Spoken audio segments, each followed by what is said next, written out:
ข่าวพยากรณ์อากาศพยากรณ์อากาศประจำวันที่23มิถุนายน2026บริเวณความกดดันต่ำของอากาศร้อนได้ปกคลุมอยู่ทั่วทุกภาคของประเทศลาว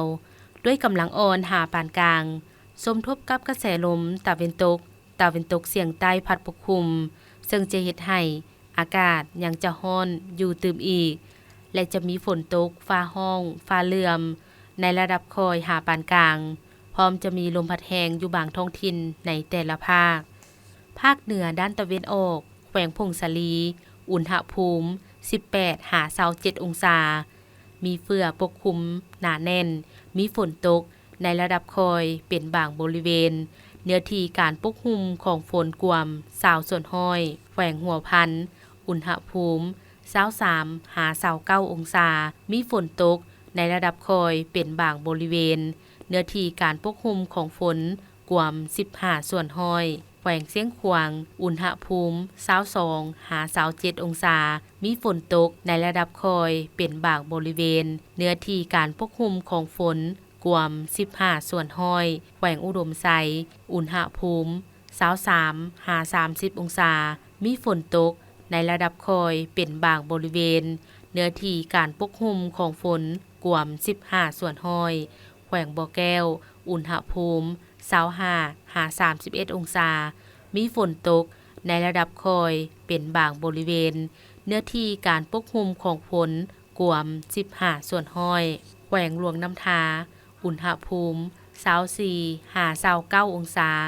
มีเฟือปกคลุมหนาแน่นมีฝนตกในระดับคอยเป็นบางบริเวณเนื้อที่การปกคลุมของฝนกวม10ส่วนห้อยแขวงหลวงพระบางอุณหภูมิ25-34องศามีเฟือปกคลุมหนาแน่นแขวงไซยบุรีอุณหภูมิ25-33องศามีฝนตกในระดับคอยเนื้อที่การปกคลุมของฝนกวม20ส่วนห้อยนครหลวงเวียงจันทน์อุณหภูมิ26-33องศามีฝนตกในระดับคอย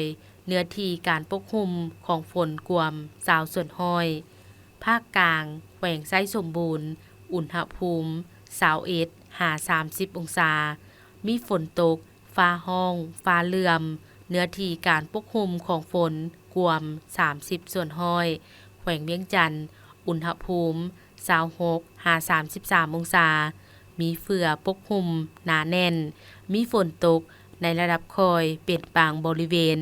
เนื้อที่การปกคลุมของฝนกวม25ส่วนห้อยแขวงบริคำไซ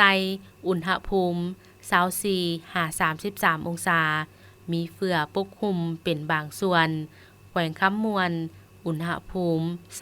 23-33องศามีเฟือปกคลุมเป็นบางส่วนแขวงสวรรณเขตอุณหภูมิ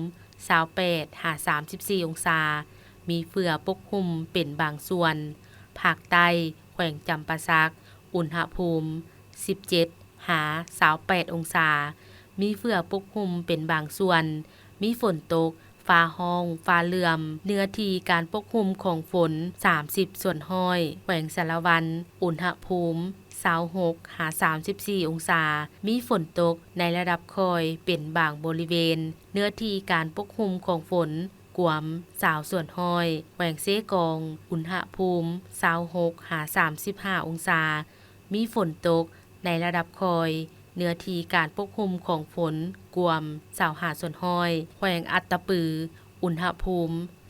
27-35องศามีฝนตกฟ้าร้องฟ้าเหลื่อมเนื้อที่การปกคลุมของฝน